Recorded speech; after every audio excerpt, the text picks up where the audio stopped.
There is a reason some lives travel at altitudes where crowds thin and the air grows hushed. It isn't arrogance, it isn't fear, it's architecture, heaven's design for those entrusted with weight. If you have ever felt too unusual to blend, too awake to pretend, too quiet to compete with the noise, hear this. You are not antisocial. You are assigned.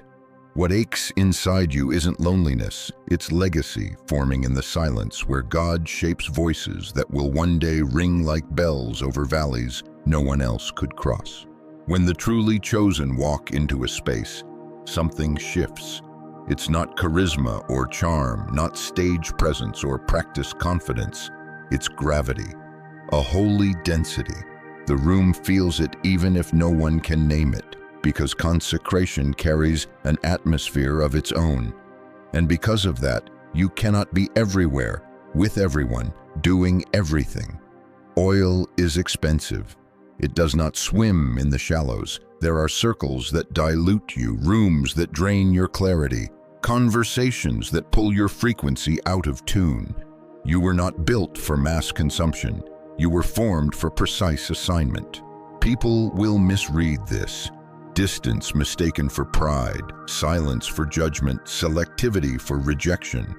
They do not see the price of being set apart, the cost of keeping a flame alive in a world that breathes wind. To carry oil, you must guard the lamp.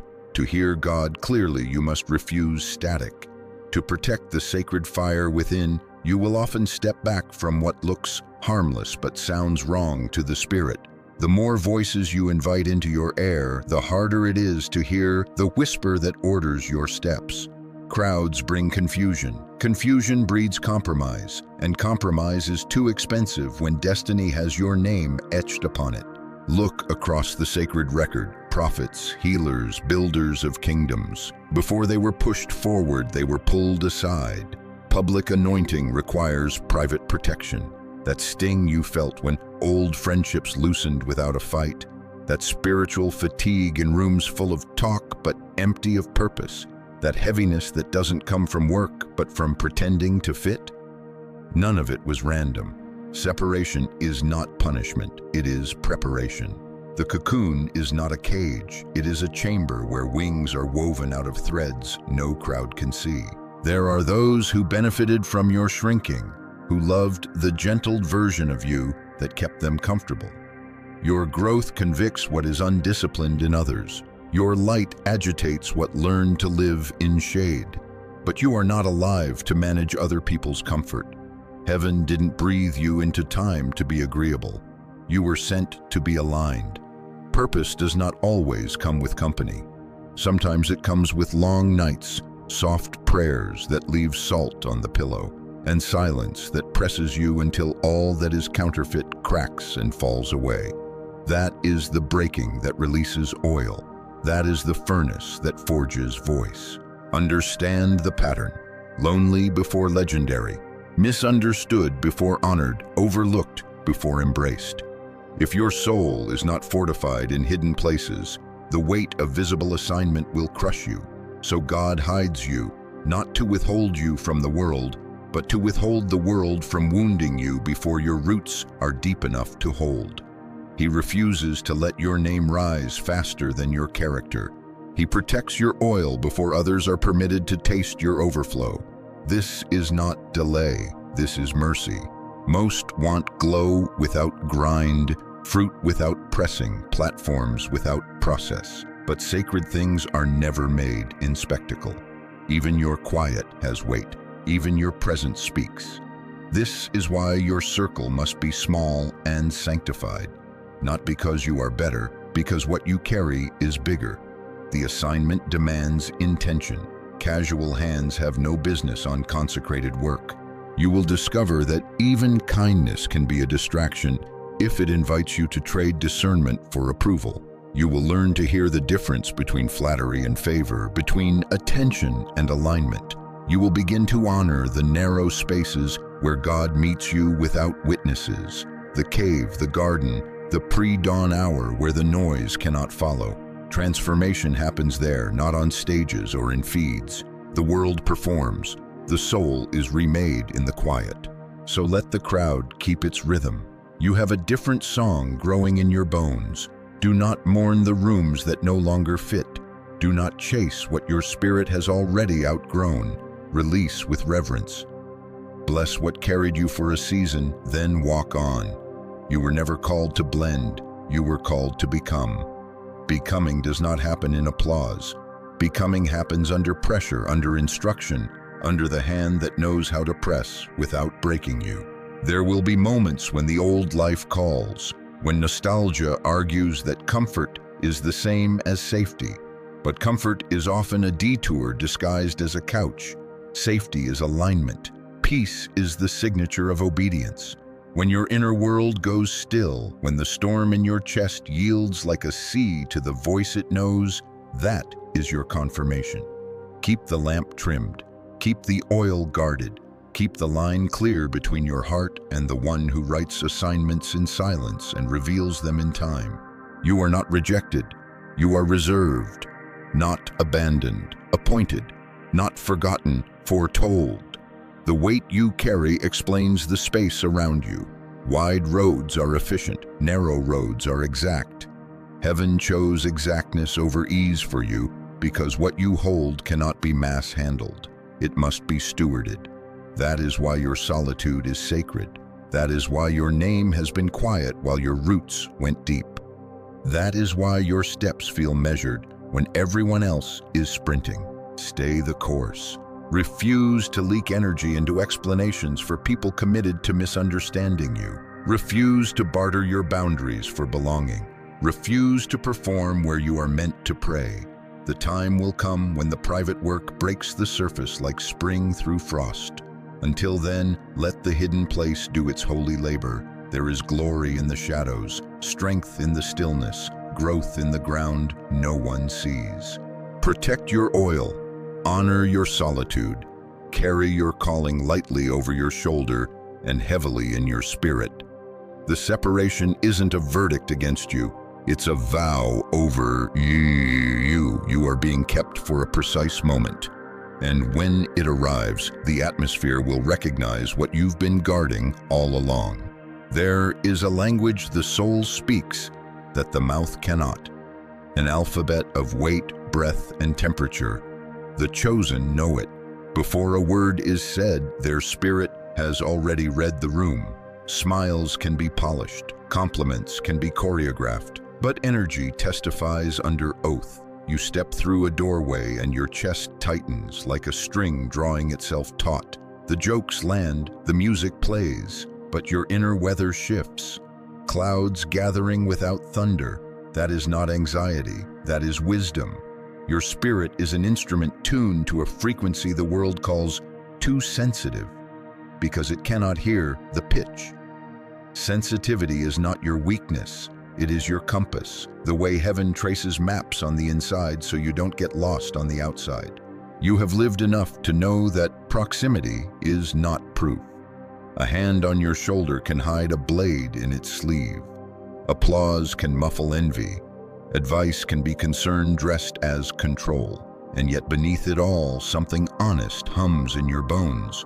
You feel the subtle flinch when your name rises. You catch the half-second delay before a congratulations. You sense when the air goes colder around your progress. You don't search for evidence, the evidence finds you. Discernment is not suspicion, it's sight. Sight that arrives without your permission, trained by betrayal, refined by silence, baptized in tears you never posted about. The ones nearest can be the hardest to read because history fogs the lens, but the vibration still tells the truth. Not every smile is sanctuary. Not every old story deserves a new seat at your table. There is a reason your spirit has been asking for quiet. Not because you're over it, but because your peace needs to hear itself think. You do not owe anyone an explanation for protecting what God is healing. You do not have to justify your boundaries to people who benefited from your lack of them. When your inner alarm whispers, "Leave early," it is not rudeness. It is reverence for the future you will have to stand inside. There will be those who label your selectivity as pride. Let them label. You must live. The anointing on your life will not survive in polluted atmospheres. Gossip corrodes the gold of your calling. Small talk starves a soul made for depths. You weren't fashioned for rooms where truth is an inconvenience and pretense pays the bill. You notice how your shoulders rise in shallow spaces, how the conversation never lands but keeps bouncing off surfaces. Shiny, tired, hollow. That is your spirit saying, breathe elsewhere. The oxygen of your purpose is alignment, not attention. You don't need to be liked to be led. You need to be clean enough inside to hear the whisper that steers you out of storms before they name themselves. This sensitivity was forged, not gifted in a neat box. It grew with every wrong turn you survived, every soft betrayal that made you wiser without making you hard. You learned the weight of rooms, the taste of motives, the temperature of eyes when your blessing walks in. You know now the difference between a soul that sees you and a mouth that wants what you carry. So you move gently, not because you are timid, but because you are precise. You do not waste words where presence will do. You do not spend presence where prayer is required. Even silence has assignments, and yours often speaks louder than speeches. You are not obligated to stay where your spirit cannot breathe. When the tone shifts, when the laughter lands flat, when the light dims around your growth, honor the cue. You don't have to fight to justify the exit. Chosen ones do not debate the weather, they carry their climate. If a room cannot sustain your peace, you do not adjust your peace. You change the room or you change rooms. This is not drama, this is stewardship. The lamp of your calling must not be housed in air that smothers flame. Understand, too, that your clarity will make others uncomfortable. Your refusal to pretend will expose what prefers costumes. Your ease with quiet will unsettle those who cannot stand themselves without noise. Some will call you distant when you stop performing. Some will say you've changed when you finally tell the truth with your feet. Accept this as tuition paid to wisdom. The spirit matures by choosing alignment over approval, resonance over routine, sanctuary over spectacle. And yet, sensitivity is not a sentence to isolation. It is the doorway to discerned communion. When you are faithful to your inner alarms, heaven is faithful to send your people. Souls who do not flinch at your light, who do not compete with your clarity, who feel like fresh air because they are. You won't need to explain your hunger for stillness. They will arrive quiet too. You won't need to defend your boundaries. They bring their own. You won't need to apologize for your depth. They will dive with you and surface with treasure. The right hearts will never ask you to dilute to be digestible. There is also the sacred discipline of neutrality, of refusing to react to every current. Not every heaviness is a command to run. Sometimes it is an invitation to intercede. Jesus did not panic in crowded rooms. He prayed. When the atmosphere bristled, he didn't mirror it. He mastered it. Your sensitivity matures when you learn to ask, is this my cue to leave or my call to lift? Some rooms you exit, some rooms you cleanse with the quiet authority of one who has been with God. Discernment separates the two. How do you cultivate this holy instrument? By simplifying the inputs. Unfollow what agitates your spirit without bearing fruit. Starve the algorithm of your attention. Close the tabs in your life that open only to distraction. Make sacred appointments with silence. Unrushed, unperformed, unposted. Let Scripture tutor your senses so you can test spirits without becoming suspicious of people. Pray before you enter. Bless when you leave. Keep short accounts with God so nothing sticky clings to you from a day that did not deserve you. Remember, what you sense is not always yours to say. Discernment without discretion becomes damage. The soul entrusted with sight must also be entrusted with secrets. You are not the town crier, you are the keeper of thresholds. Use your awareness to build altars, not arguments, to choose wisely, not to label people as villains in stories they are still writing. You can exit with honor. You can create distance without creating enemies. You can guard your garden without policing theirs. There will be seasons when the signal is constant. Reduce, refine, remove. As your life becomes sharper, your circle will become smaller, not because love has shrunk, but because capacity has clarified. Fewer voices, richer counsel. Fewer rooms, deeper roots. Fewer approvals, stronger peace. This is the arithmetic of awakening, and while others chase volume, you will carry voltage. Atmospheres will shift, not because you demanded attention, but because you refused to leak it. If you have grown tired of explaining why you left early, why you didn't reply, why you no longer entertain conversations that bruise your spirit, release the need to justify joy. Peace needs no PR. Alignment is its own argument. The garden of your soul has gates now, and gates are not unloving. They are how love lasts. Inside those gates, you will find your breath again, your cadence, your clarity.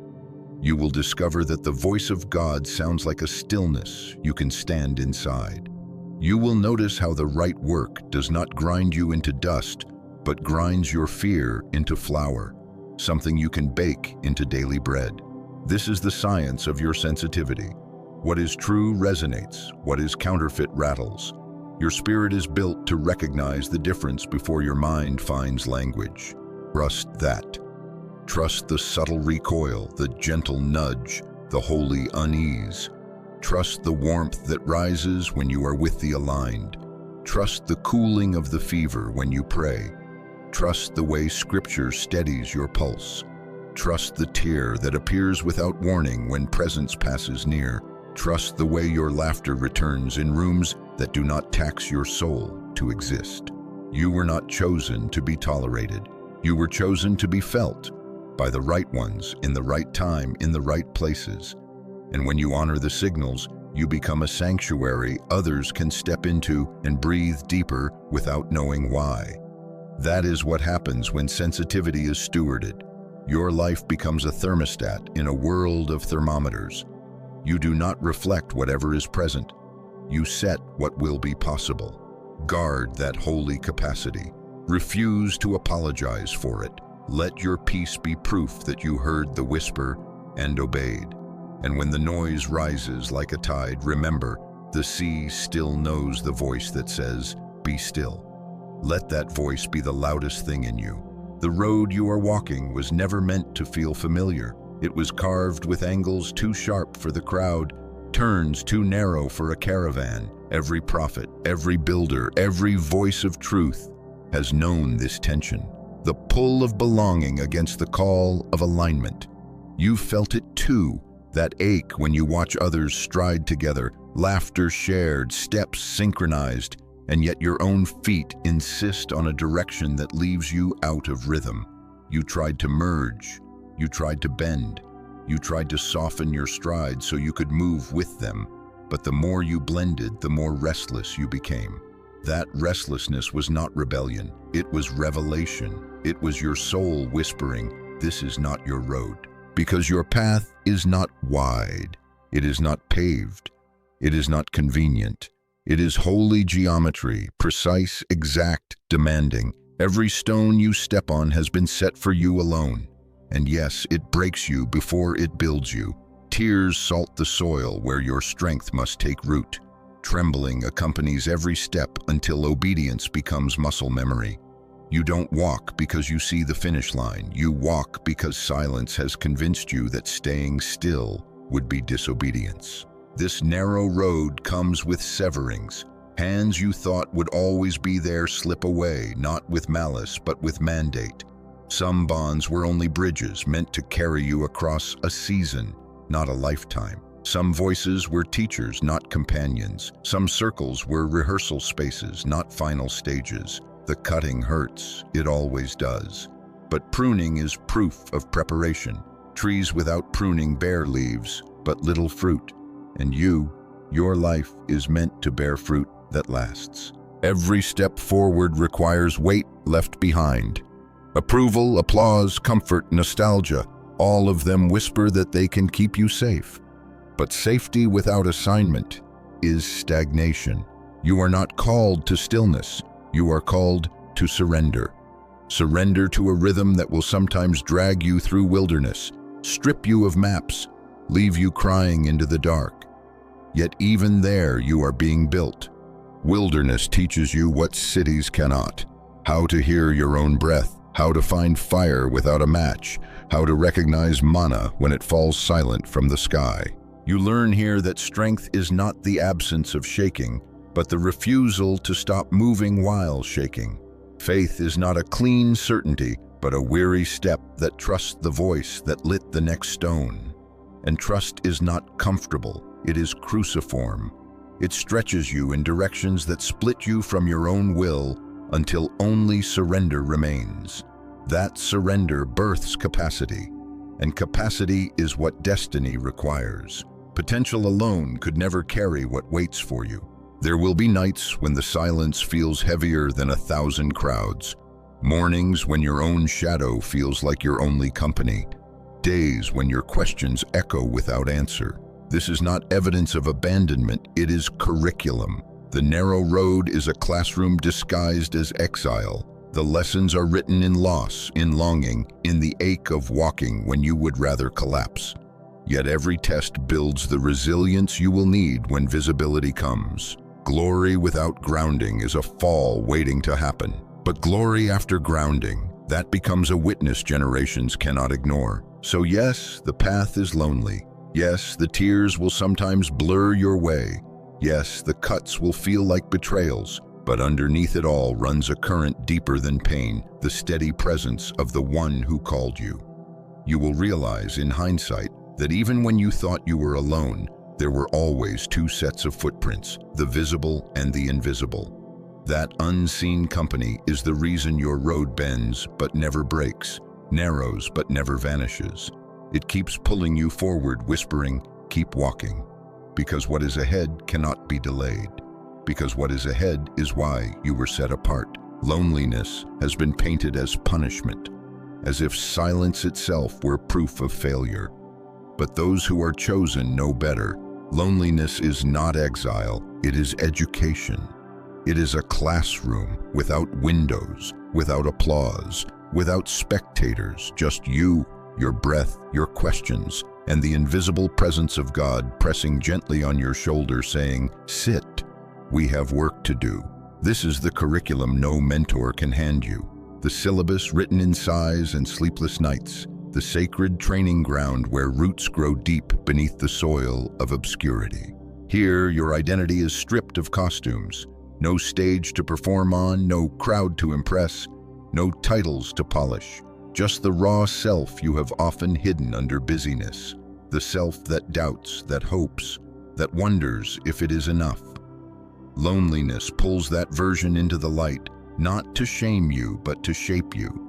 You discover wounds you pretended were healed, gifts you kept buried because they scared you, insecurities you covered with smiles, and slowly, the silence teaches you to stop running from them, to see yourself unedited, to know yourself as you are known in heaven.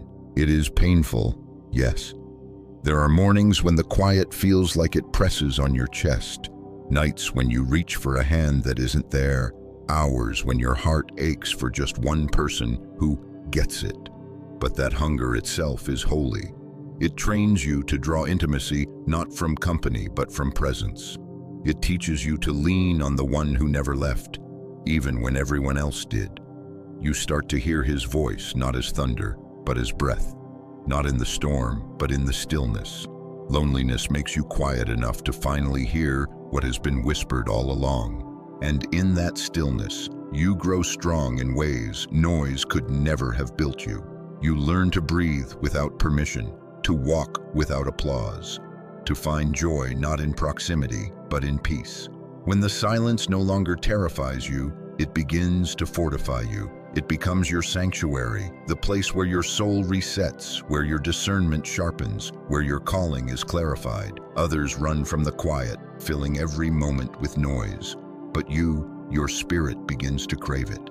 You recognize it as the forge where God bends you into the version required for what is coming. Loneliness also redefines love for you. You stop mistaking attention for affection. You stop craving shallow company that leaves your spirit empty.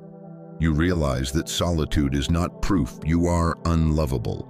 It is proof you are being prepared to recognize love when it's real. You're being emptied of counterfeit affection so you can receive what's true. You're being weaned off the need for validation so you can walk steady in alignment. And you're learning that the absence of people doesn't equal the absence of purpose. Sometimes it is the very proof of it.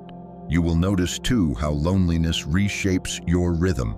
Time slows, days stretch. You begin to read the silence like scripture. The moments once filled with scrolling or distraction become doorways into prayer, meditation, listening. You become sensitive not just to atmospheres, but to your own soul. You start hearing the deeper questions beneath your surface thoughts, the ones you never had time to face. And instead of fearing them, you begin to welcome them, because each answer becomes another step toward wholeness.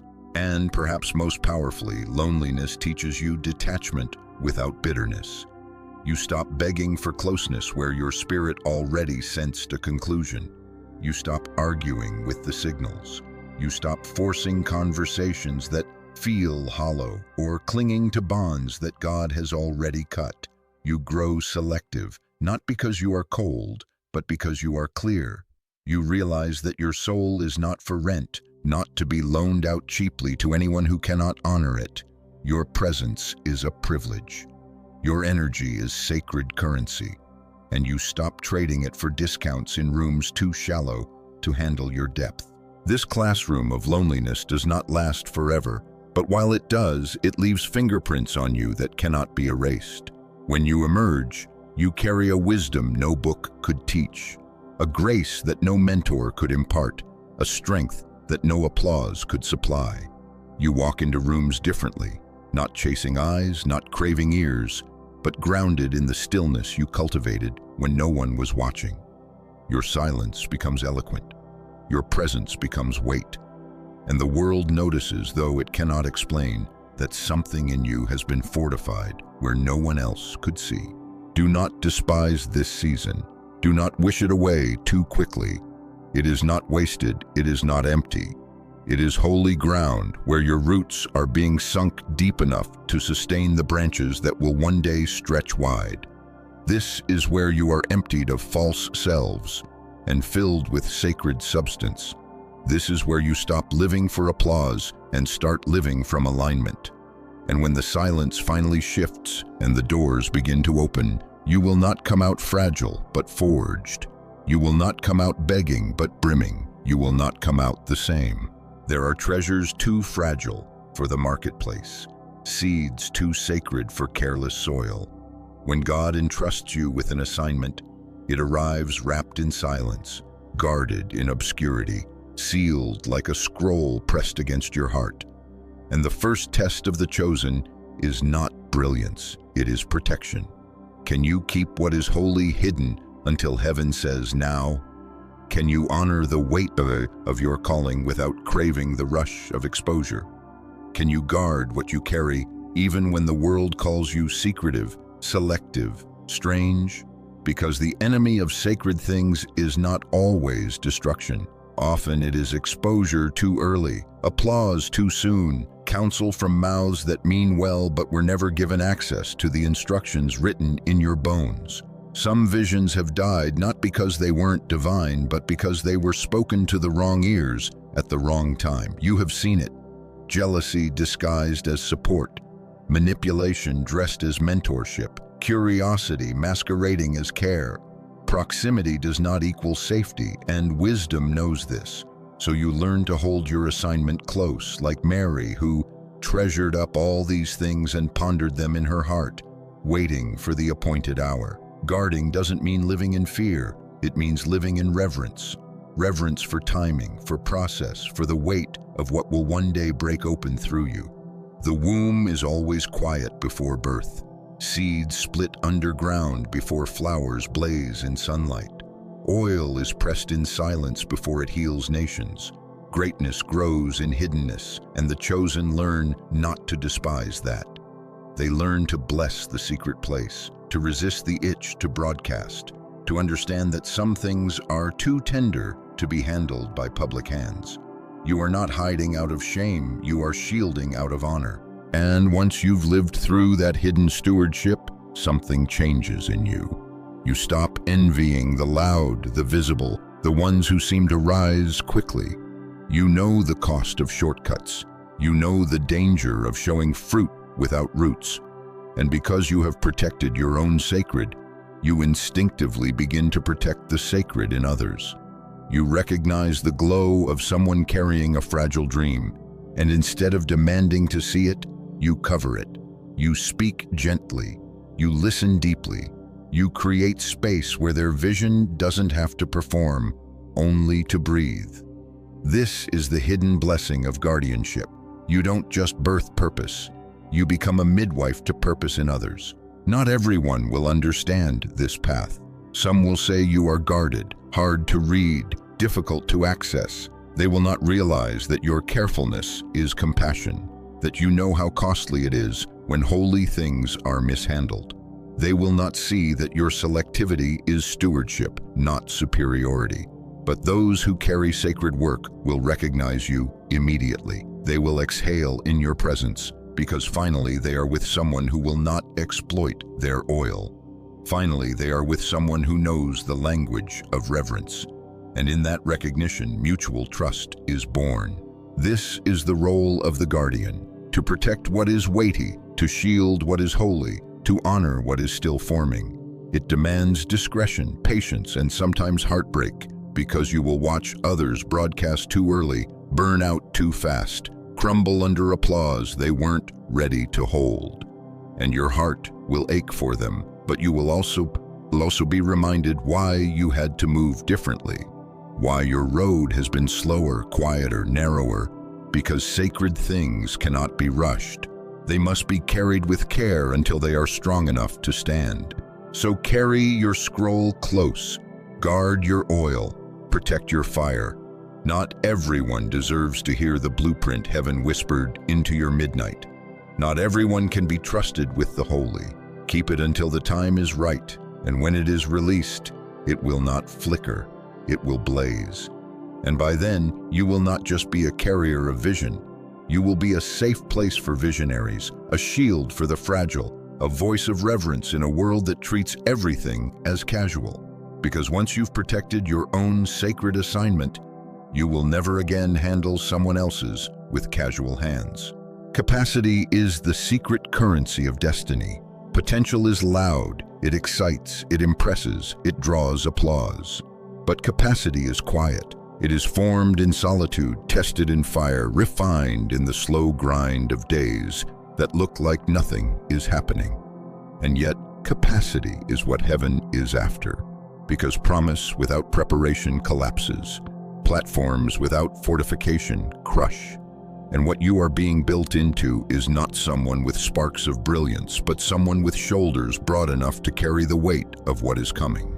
Every delay, every detour, every season of seeming stillness has not been a waste. It has been chiseling. You have asked for expansion, but God has been building endurance. You prayed for promotion, but heaven handed you pruning. You wanted doors to swing wide, but the Spirit insisted your roots grow deep. Roots first, branches later, depth before display. This is how chosen vessels are built. Not by shortcuts, not by speed, but by stretching. And stretching is never comfortable. It means letting go of people who catered to your comfort, but starved your calling. It means releasing patterns that fed your past, but weaken your future. It means shedding habits of people-pleasing, because discernment cannot coexist with the addiction to approval. Every unnecessary weight is being cut, not as punishment, but as holy preparation. The lighter you travel, the farther you'll go. The freer your spirit, the greater your reach. Capacity is not measured in how much you can perform in public. It's measured by how much you can withstand in private. Can you keep praying when answers delay? Can you stay rooted when storms strip your branches bare? Can you hold vision steady when applause turns into silence? These are the hidden exams of destiny. They look ordinary, but they are sacred. The chosen are trained not in spotlight, but in shadow, not in arenas, but in wilderness. Because when the world finally does watch, it will not be your talent that sustains you. It will be your training. And there is another truth. Superficial strength will not sustain sacred assignments. Half-hearted commitment will never uphold the weight of divine missions. What you are being built into requires fullness, full of vision, full of alignment, full of discernment. Not a fragmented self, but a fortified one. That is why the fire has felt hotter lately, why the wilderness has stretched longer, why the pruning has been sharper. You are not being punished.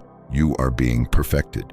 Think of the prophets, the leaders, the healers in the sacred record. None of them stepped straight from calling into crown.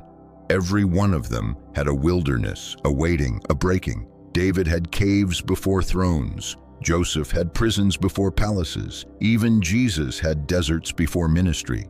This is the divine pattern. Capacity forged in obscurity before influence entrusted in visibility. You are in good company. So when you feel the stretching, when it feels like the ground beneath you is shifting, when familiar supports are gone and the silence is heavy, trust the process. Don't despise the cocoon just because wings haven't appeared. Don't curse the roots because fruit hasn't ripened. Don't mistake hiddenness for abandonment. You are not being delayed, you are being deepened. You are not falling behind, you are falling into alignment. You are not being overlooked. You are being overhauled into someone who can withstand storms without losing their song. And here is the gift. When the season shifts, when doors finally open, when visibility arrives, you won't just step onto platforms. You'll stand on them. Not fragile, not fragmented, not dependent on the crowd to keep you steady, but full, fortified, whole. Potential excites the world, but capacity sustains it. And your current season, as stretching as it is heaven's way of making sure when the future arrives, you won't just touch it, you'll be able to carry it. There comes a moment when the hidden years reveal their reason. The silence you once mistook for exile becomes the soil of your strength. The tears you cried in solitude turn into oil that glistens when the light finally finds you. What once felt like punishment proves itself to have been preservation. And when you emerge, you don't come out desperate for recognition. You come out steady, anchored, already whole. That is the paradox of the chosen. The less the world saw of you in secret, the more heaven was shaping what the world would one day witness. And when that unveiling happens, it rarely arrives as a spotlight moment. It comes as a shift. The atmosphere changes when you walk in. Words carry more weight. Your presence lingers after you've left. People wonder where the gravity came from, not knowing it was forged in the nights when no one called, in prayers whispered through clenched teeth, in silences that taught you how to hear God clearer than the crowd. The very things you once resented, distance, delay, detours, become the proof of why your foundation doesn't crack under the weight of visibility.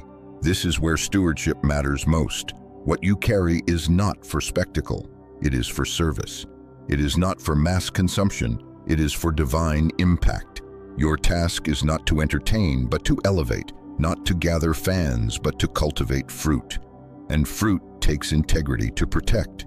That is why, even in seasons of influence, your circle must remain intentional, small, sanctified. You know now that not every ear deserves the details, not every hand deserves access, not every room deserves your presence. Scarcity is not selfish, it is stewardship. Sacred assignments demand it. And here is what surprises you. The very solitude that once felt like a burden becomes the source of your authority. Because you were hidden, you can now see through noise. Because you were pruned, your fruit is pure. Because you were cut back, your roots go deeper than applause. This gives you a gentleness others cannot counterfeit. You advise carefully because you know how fragile sacred dreams are at the start. You listen deeply because you remember how rare it was to be heard without judgment. You lead softly, not because you lack strength, but because you've been strong in silence and no longer need to prove it. There will always be those who misunderstand. Some will still call you distant. Some will say you guard too much, share too little, keep too quiet. But the ones who are meant for you, the aligned souls, the awakened ones, will recognize what you carry. They will feel safe in your presence. Because you are not a taker, you are a steward. They will trust you because you protect what is sacred, not exploit it. They will know without explanation that you are different. Not louder, not brighter, just deeper. And depth is unforgettable. So remain rare, remain sacred, remain set apart. Let others chase stages, clamor for applause, sprint after speed. You will walk differently, slowly, intentionally, prayerfully, because you know now what matters is not being seen but being sent, not popularity but purpose, not noise but knowing. You were not chosen for many, you were carved for magnitude, and magnitude cannot be rushed. When the world wonders why your light rises without striving, why your voice echoes without shouting, why your presence lingers without performance, you'll know. You'll know it was the silence, the pruning, the guarding, the obedience. You'll know it was every hidden day that made the visible moment possible, and you'll carry that knowing like a crown, invisible to the crowd, but heavy with eternity.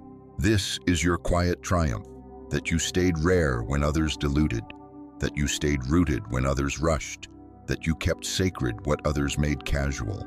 And because of that, your life becomes not just a testimony but a sanctuary, an echo of God's whisper in a world addicted to noise. You are not just a carrier of calling, you are a keeper of presence. And presence always outlasts performance.